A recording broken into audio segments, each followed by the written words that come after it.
السلام علیکم ورحمۃ اللہ وبرکاتہ۔ الحمد للہ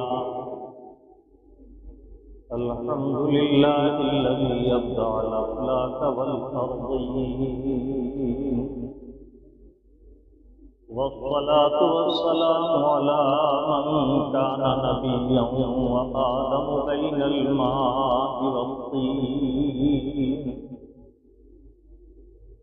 وعلى آله الطيبين وصحابه المكرمين وأزواجه الطاهرات أمهات المؤمنين وعلينا معهم إلى يوم الدين. أما بعد، فأعوذ بالله من الشيطان الرجيم. بسم الله الرحمن الرحيم.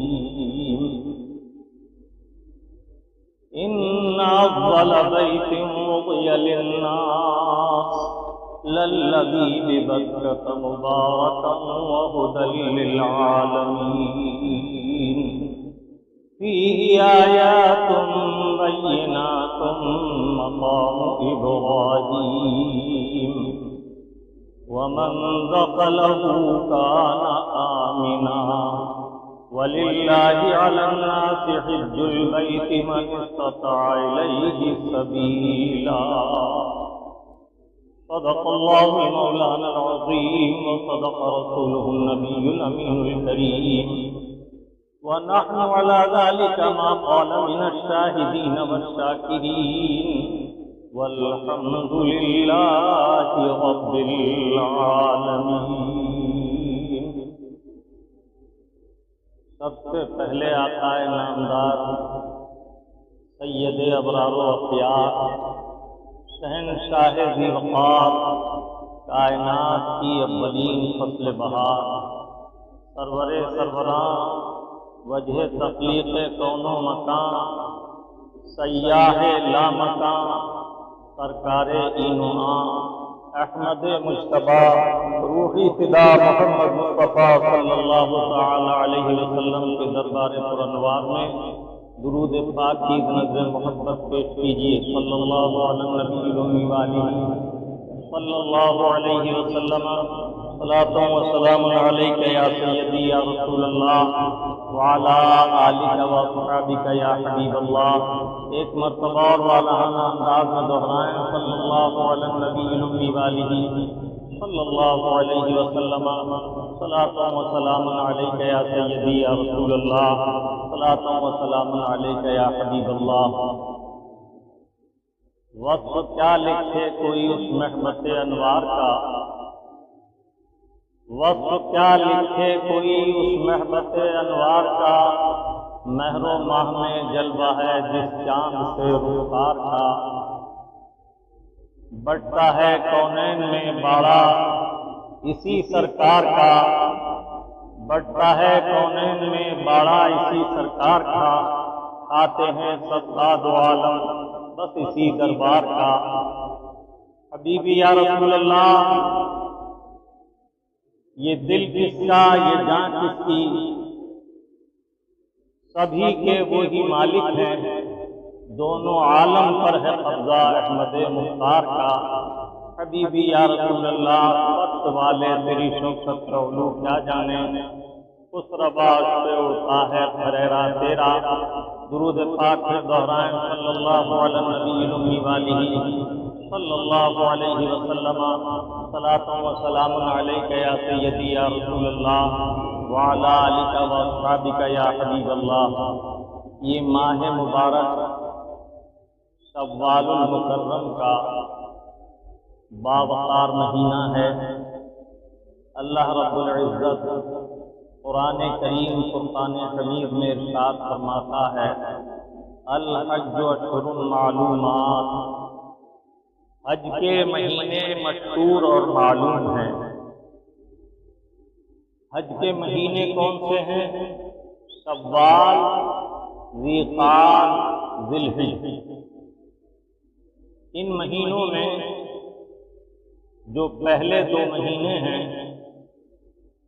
حاجی احرام پہن سکتا ہے، تو گویا ارکان حج کی ادائیگی کا آغاز ان مبارک ایام سے ہوتا ہے۔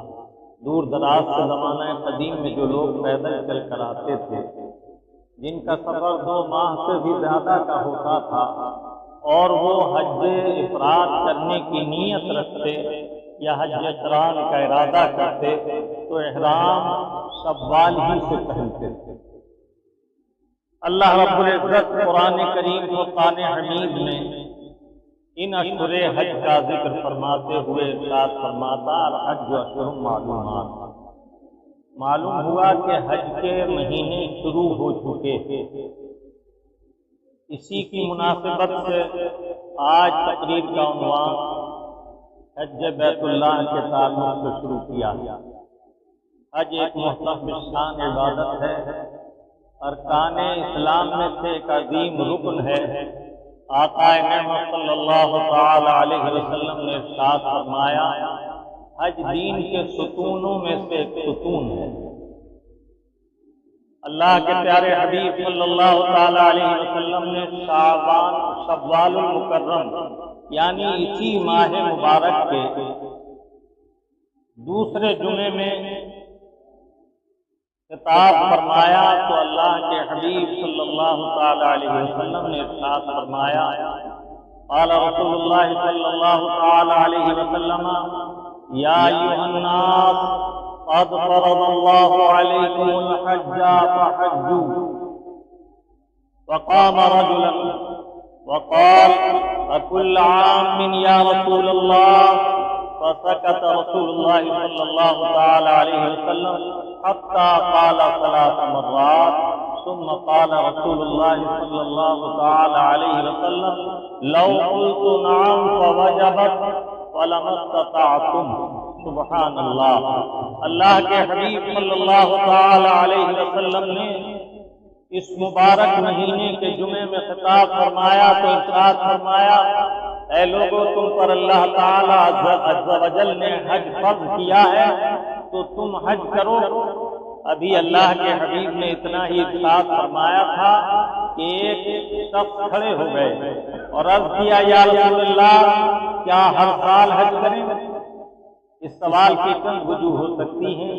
ایک تو یہ کہ اس زمانے میں زمانہ خیر تھا، وہ مبارک لوگ خیر کی حرص زیادہ رکھتے تھے، یا یہ کہ وہ حرم پاک حجاز مقدس کے رہنے والے تھے کہ اللہ کے حبیب نے یہ خطبہ سن ہجری 9 مدینہ طیبہ مسجد نبی میں ارشاد فرمایا تو وہ جو نبی پاک کی بغ میں حاضر رہنے والے تھے ان کے دل سیقل اور مزکہ اور منزہ و صافی ہو چکے تھے، ان کے دل میں معرفت الہی کے جلوے اور اللہ رب العزت کی سچی محبت کا جوش ہمہ وقت رہتا تھا۔ اس لیے خیر کی رغبت کرتے ہوئے بہت جلدی انہوں نے عرض کیا یا رسول اللہ کیا ہر سال حج کریں؟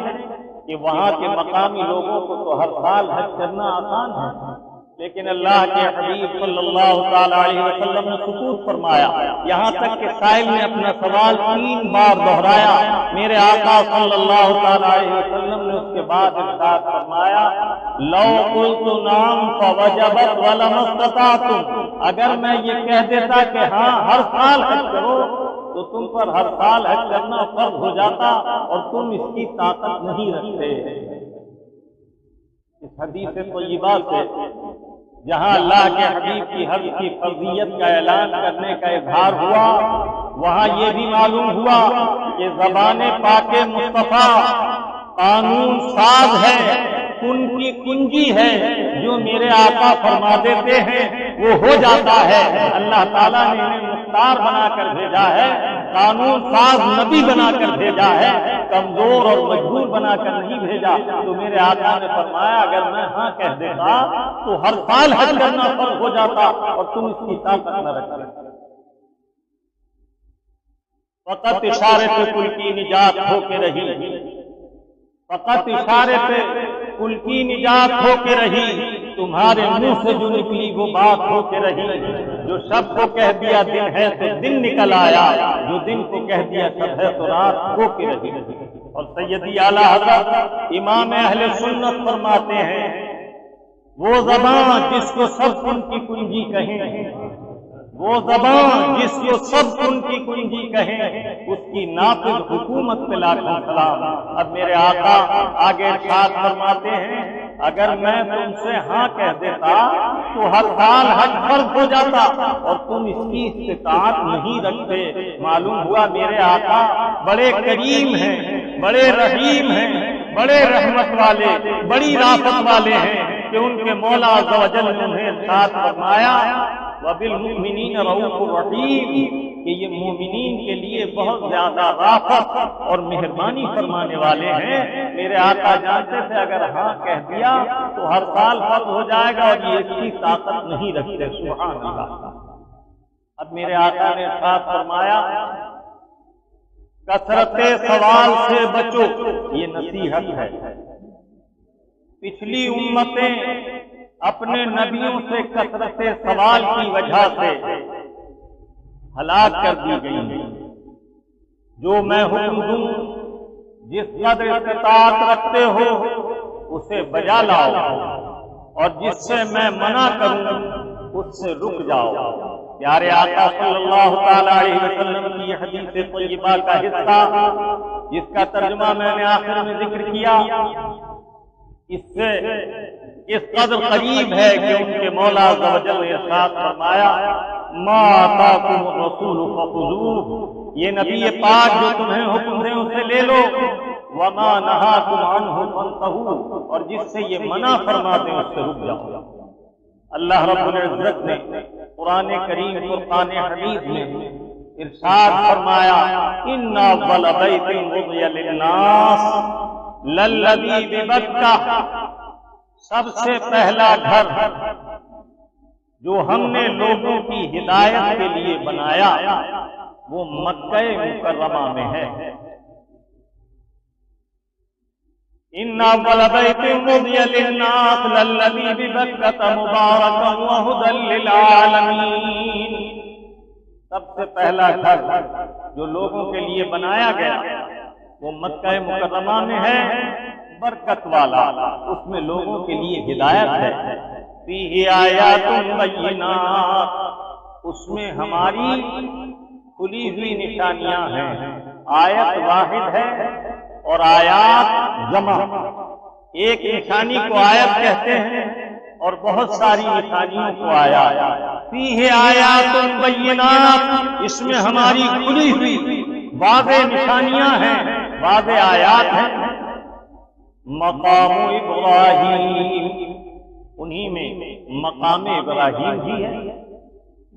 سبحان اللہ وبحمدہ سبحان اللہ العظیم۔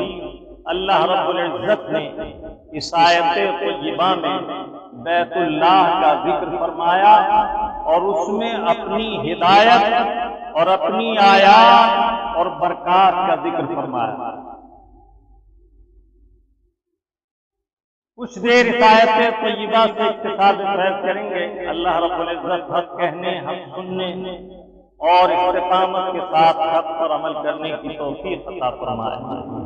ان اول بیت، سب سے پہلے جو اللہ کا گھر زمین پر تعمیر ہوا وہ بیت اللہ خانہ کعبہ ہے۔ اللہ گھر سے پاک ہے، در سے پاک ہے، وہ مکان اور مکانیت سے پاک ہے، جسم اور جسمانیت سے پاک ہے، حدود اور سمت سے پاک ہے۔ معلوم ہوا یہ جو مسلمان بھائیوں میں غیر مسلموں کے ساتھ اختلاط اور کاروبار اور لین دین اور رسم و رواج اور بات چیت کرنے کی وجہ سے ایک بلا آ گئی ہے کہ بات کرتے میں کہتے ہیں اوپر والا کرے گا، تو یہ کلمہ انتہائی شنیع اور ناپسندیدہ بلکہ کلمات کفر سے ہے۔ لا ضد له ولا ند له ولا جهة له ولا صمت له، اللہ تعالیٰ کے لیے نہ کوئی ضد ہے، نہ ند ہے، نہ کوئی سمت ہے، نہ جہت ہے۔ تو اوپر والا نیچے والا اس کے لیے نہیں کہا جا سکتا، دائیں والا بائیں والا اس کی شان کے لائق نہیں کہ کہا جائے۔ اللہ تعالیٰ کا جلوہ تو ہر جگہ ہے۔ اللہ نور السماوات والارض، اللہ ہی کا نور ہے زمینوں اور آسمانوں میں۔ وَأَيْنَمَا تَوَلُّوا فَثَمَّ وَجْهُ اللَّهِ، اللہ رب العزت فرماتا تم جس طرف متوجہ ہوگے اسی طرف اللہ کا جلوہ پاؤ گے، اس کی چشمے عنایت اسی طرف پالو گے۔ تو سمتوں کے ساتھ اسے منسوب کرنا یہ شان الوہیت کے خلاف ہے۔ اب اللہ رب العزت نہ گھر والا ہے نہ در والا ہے، ہاں اس کا ایک محبوب ہے، شان والا محبوب، اس کا در اس رب العلا کا در ہے، وہ جسے اپنی نعمتیں عطا فرماتا ہے اسی درے والا سے عطا فرماتا ہے، جسے جو کچھ ملا اسی درے کریم سے ملا۔ اللہ رب العزت کے در تک ہم ناتوانوں کی رسائی نہیں، اس کے محبوب کی جلوہ گاہ، اس کے حبیب کا در ہی اس کا در رحمت ہے۔ بخدا خدا کا یہی ہے در، بخدا خدا کا یہی ہے در، نہیں اور کوئی مفر جو وہاں سے ہو یہاں آ کے ہو، جو یہاں نہیں تو وہاں نہیں۔ اللہ تعالیٰ کا در اگر کوئی ہے تو اس کے محبوب کا آستانہ کرم ہے۔ اللہ تعالیٰ سے جسے جو کچھ نعمتیں ملتی ہیں اسی در سے ملتی ہیں، اور یہی در اللہ کا در کہلاتا ہے۔ اگر اس در سے عطا ہوا تو عطا ہوگا، اور اگر اس در سے للکار دیا گیا تو وہاں سے بھی کچھ نہ ملے گا۔ یہ مقصد ہے امام اہل سنت کے اس ارشاد کا، بے ان کے واسطے کہ خدا کچھ عطا کرے، بے ان کے واسطے کہ خدا کچھ عطا کرے، آشا غلط یہ حوث بے بس کی ہے۔ تو اللہ رب العالمین نے کعبۃ اللہ کو سب سے پہلا برکت والا گھر جو لوگوں کی ہدایت کے لیے بنایا گیا وہ کعبۃ اللہ کو فرمایا، اور یہ کعبہ معظمہ متعدد بار تعمیر ہوا۔ سب سے پہلے اللہ تعالیٰ عز و جل نے اس کی تعمیر حضرت آدم علیہ السلام کے دست مبارک سے کرائی۔ جب طوفان نوح آیا تو پانی بہت زیادہ بڑھا، یہاں تک کہ اس کے پتھر اپنے مقامات سے منتشر ہو گئے، اور جب تک رب نے چاہا یہ اسی حال پر رہا۔ پھر اللہ تعالیٰ عز و جل نے حضرت ابراہیم خلیل اللہ علیہ السلام کو حکم فرمایا کہ وہ کعبہ معظمہ کی تعمیر کریں۔ کعبہ پاک کے لیے جو جگہ انتخاب کی گئی وہ زمین کا بالکل بیچو بیچ ہے، جیسے پیٹ میں ناپ ہوتی ہے ٹینڈی، اس طرح یہ زمین کا نیچے کا حصہ ہے، اور اللہ تعالیٰ عز و جل نے اس کی بلندیوں میں، اس کی رفعتوں میں چوتھے آسمان پر بیت المعمور فرشتوں کے لیے قبلہ مقرر فرمایا۔ جس طرح اس مبارک گھر میں حتیم ہے، اسی طرح بیت المعمور میں ایک طاق ہے جس کا نام بیت العزت ہے۔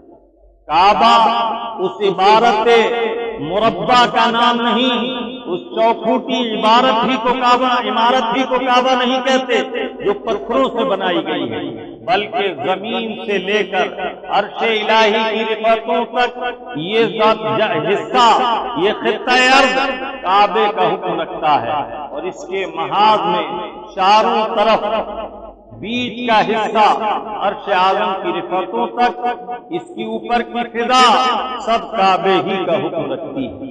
اللہ رب العزت نے اس مبارک گھر کو یہ عزت و شرف عطا فرمایا کہ حضرت ابراہیم علیہ السلام نے اسے اپنے دست مبارک سے تعمیر فرمایا، کالے پتھر اس کی تعمیر میں لگائے، اور حضرت اسماعیل علیہ السلام نے اس کی تعمیر میں ان کی مدد فرمائی۔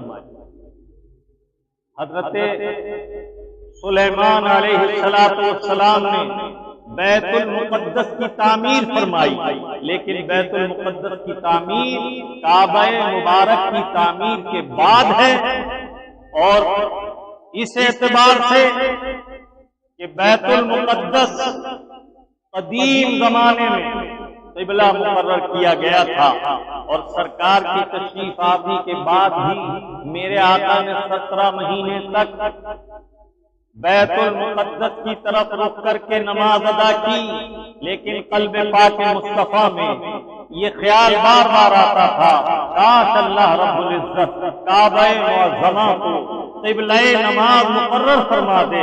ایک دن حضرت جبرائیل علیہ السلام نے، اللہ کے حبیب نے جبرائیل علیہ السلام سے اپنے دل کی یہ خواہش ظاہر کی۔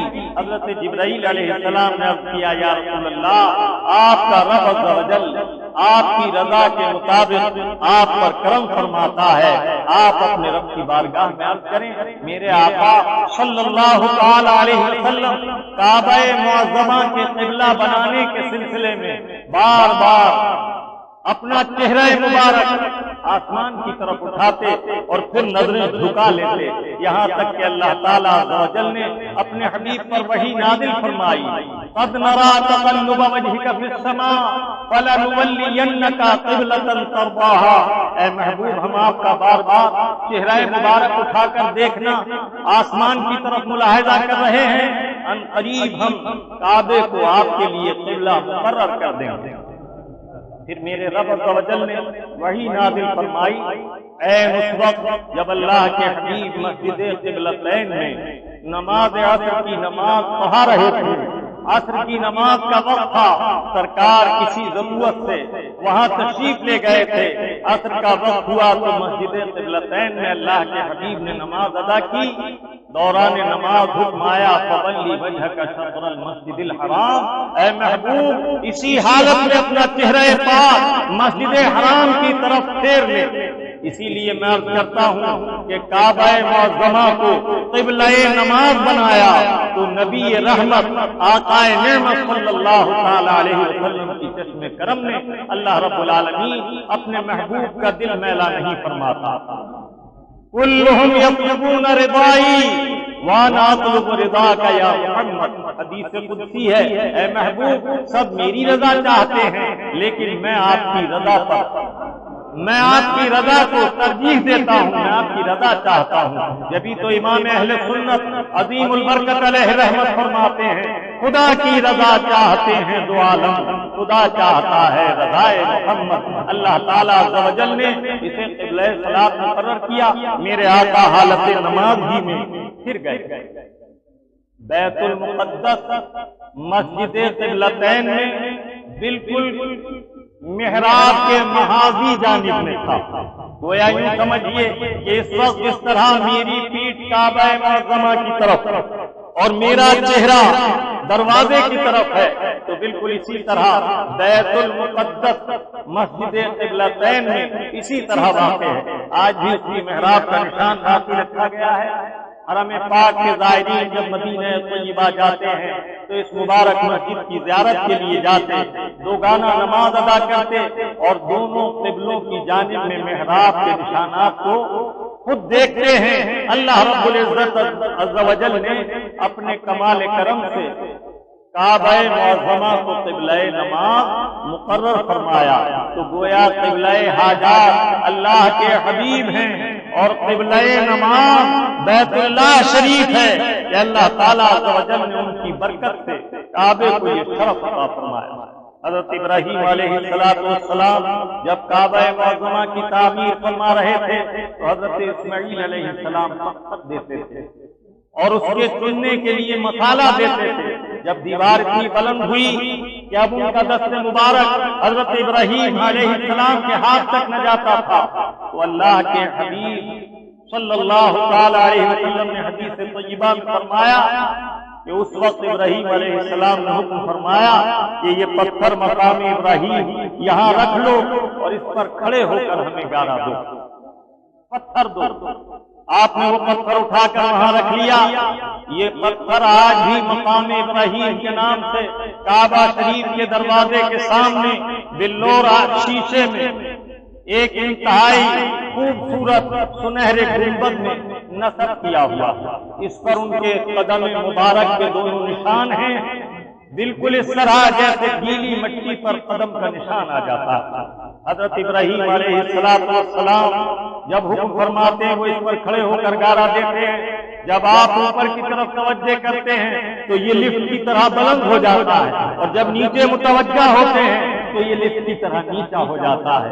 یہ مقام ابراہیم وہ پتھر ہے جسے اس آیت طیبہ میں اللہ تعالیٰ عز و جل نے آیات فرمایا، فیہ آیات بینات، اس میں ہماری کھلی نشانیاں، تو اس پتھر کی آیات کو احادیث طیبات میں بیان فرمایا گیا۔ قال رسول اللہ صلی اللہ تعالی علیہ وسلم الحجر والمقام یاقوتتان من یواقیت الجنہ، اللہ کے حبیب نے ارشاد فرمایا مقام ابراہیم اور حجر اسود یہ دونوں جنت کے یاقوت ہیں، انہیں اللہ تعالیٰ نے دنیا میں بھیجا۔ بعض روایات سے معلوم ہوتا ہے کہ حجر اسود وہ پتھر ہے جس پر اللہ تعالیٰ عز و جل نے حضرت آدم علیہ السلام کو جنتی پتھر پر بٹھال کر زمین پر اتارا۔ اسی طرح مقام ابراہیم کے لیے ہے کہ اس پر حضرت حوا کو بٹھا کر اتارا گیا۔ پھر اللہ تعالیٰ عز و جل نے ان مبارک پتھروں کو یہ شرف عطا کیا کہ یہ حضرت ابراہیم علیہ السلام کے دست مبارک سے کعبہ معظمہ میں آئے اور ایک مقام ابراہیم کے نام سے اس شرف و عظمت کو پہنچا کہ اسے دوہرا شرف حاصل ہوا۔ حضرت اسماعیل علیہ السلام بھی اس پر کھڑے ہوئے، حضرت ابراہیم علیہ السلام جب کعبے کی تعمیر مکمل فرما چکے تو اللہ تعالیٰ عز و جل نے ارشاد فرمایا کہ ابراہیم علیہ السلام اذن للناس فی الحج، لوگوں کو حج کے لیے عام دعوت دیجیے، اعلان کر دیجیے۔ آپ نے عرض کیا مولا میری آواز سارے عالم میں کس طرح جائے گی؟ فرمایا آپ اس مقام ابراہیم پر کھڑے ہو جائیے۔ جب آپ اس پر کھڑے ہوئے تو وہ پتھر بلند ہوا۔ حدیث طیبہ میں ہے جبل ابو قبیس جو باب علی کے مقابل ایک پہاڑ تھا، جس پر آج بھی ایک چھوٹی مسجد بنی ہوئی ہے اور اس پر آج کل مہمانوں کے لیے بڑی عمارت بنا دی گئی، کچھ اسے کاٹ کر چھوٹا بھی کیا گیا۔ اللہ تعالیٰ عز و جل کے حبیب فرماتے ہیں کہ یہ جبل ابو قبیس سے بھی زیادہ اونچا ہو گیا۔ اور پھر جب آپ نے آواز دی اذن للناس فی الحج کی تعمیل میں لوگوں کو حج کے لیے بلایا تو اللہ تعالیٰ عز و جل نے یہ آواز تمام عالم میں اس شان کے ساتھ پہنچائی کہ عالم اجسام میں تمام جسم والوں کو پہنچی اور عالم ارواح میں تمام روحوں کو پہنچی، یہاں تک کہ اللہ کے حبیب ایک حدیث طیبہ میں فرماتے ہیں حضرت ابراہیم علیہ السلام نے جب حج کی دعوت دی، جن لوگوں نے اس دعوت پر لبیک اللہم لبیک کہا ان کے لیے حج حرمین طیبین کی حاضری لکھ دی گئی۔ اور ایک روایت میں ہے کہ میرے آقا نے ارشاد فرمایا بعض روحیں ایسی برکت والی تھیں کہ وہ اس وقت تک جب تک سانس نے یاوری کی یا جب تک ممکن ہو سکا رب نے چاہا لبیک اللہم لبیک کہتے رہے۔ جس نے جتنی بار لبیک کہا فضل مولا تو اتنی بار اسے حرمین طیبین کی حاضری نصیب ہوگی۔ سبحان اللہ، پاک روحوں کا معاملہ اللہ تعالیٰ عز و جل کے یہاں بڑی عظمت والا ہے، وہ جسے چاہتا ہے اپنے فضل سے نوازتا ہے۔ حجر اسود کا رنگ پہلے دودھ کی طرح سفید تھا، لیکن بوسہ لینے کی وجہ سے دل کی گناہوں کی ظلمت و سیاہی کو یہ کھینچ لیتا ہے۔ میرے آقا نے فرمایا جب حجر اسود کا بوسہ لینے والا بوسہ لیتا ہے تو وہ اس کے قلب کی تاریکی کو کھینچ لیتا ہے، اس وجہ سے اب آہستہ آہستہ اس کا رنگ گہرا نسواری رنگ ہو گیا، گہرا چاکلیٹی سیاہی مائی، بالکل ایسا جیسے گہرا کلیجی کا رنگ ہوتا ہے۔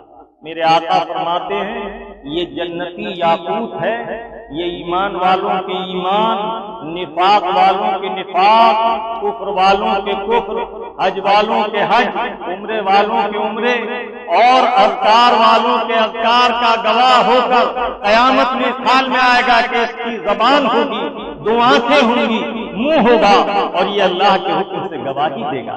سبحان اللہ و بحمدہ، سبحان اللہ العظیم۔ حجر اسود کا بوسہ لینے سے اللہ تعالیٰ دل کو جلا بخشتا ہے۔ سبحان اللہ۔ میرے آقا صلی اللہ تعالی علیہ وسلم نے اسے بوسہ دیا تو یہ بوسہ لینے کے قابل ہو گیا۔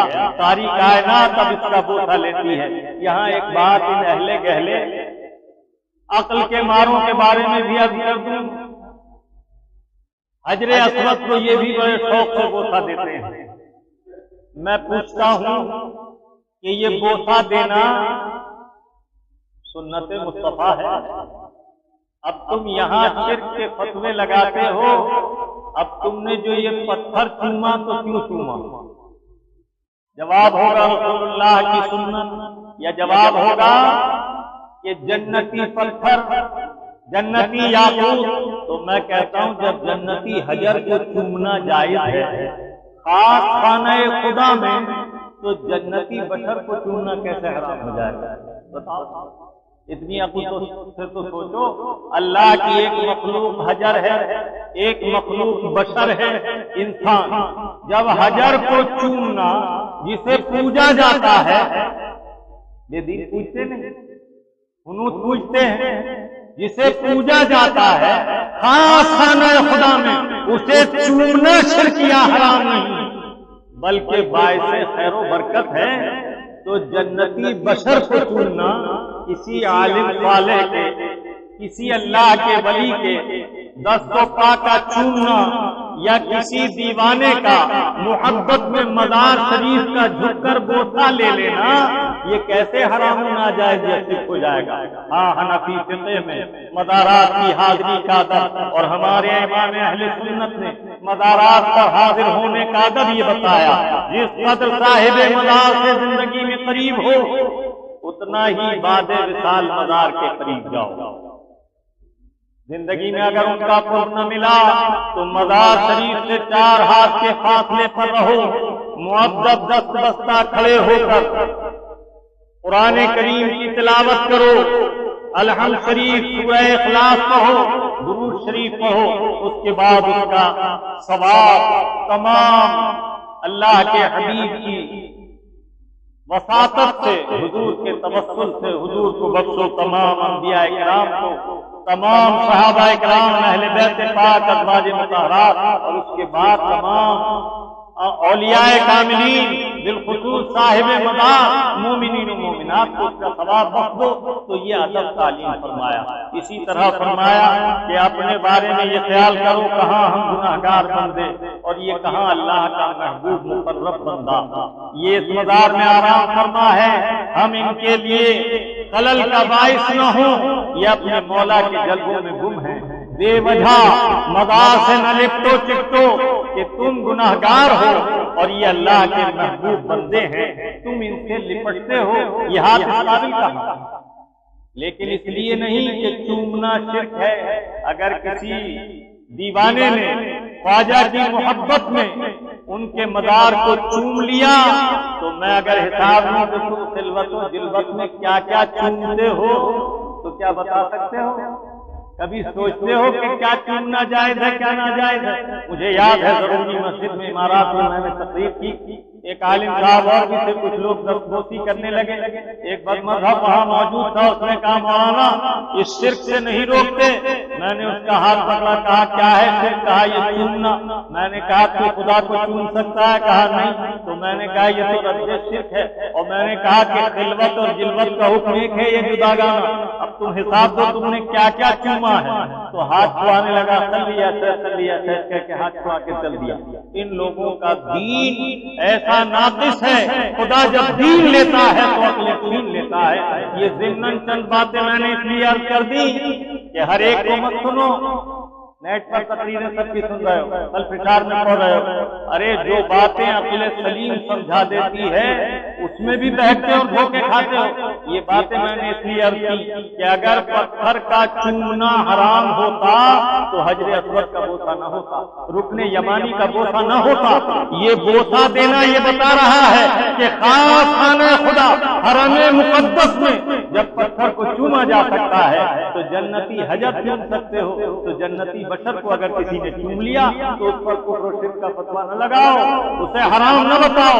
ہاں ادب یہ ہے کہ مؤدب دور کھڑے ہو کر ایصال ثواب کرو اور ان کے توسل سے اپنے مولا سے دعائیں مانگو کہ اللہ والوں کے قرب میں رحمتوں کا نزول ہوتا ہے، بلکہ ان کے ذکر کی مجلسوں میں بھی حدیث پاک سے ثابت ہے تنزل الرحمہ عند ذکر الصالحین، کہ جب صالحین کا ذکر ہوتا ہے تو رحمتوں برکتوں کا نزول ہوتا ہے۔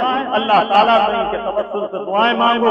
انشاءاللہ ان ایام میں شوال اور ذوالقعدہ میں حج سے متعلق تفصیل سے بیان جاری رہے گا، اس آیت طیبہ سے متعلق اور آیات بینات حرم پاک میں بیت اللہ شریف میں اور کیا کیا ہے، صفا ہے، مروہ ہے، جسے خود قرآن کریم نے آیات فرمایا ان الصفا والمروہ من شعائر اللہ، اسی طرح زمزم ہے اور بہت سے مقامات ہیں جن کی تفصیل انشاءاللہ آپ سنتے رہیں گے۔ اللہ رب العزت ہمیں اور آپ کو قرآن کریم سمجھنے، سمجھانے اور سمجھ کر عمل کرنے کی توفیق عطا فرمائے۔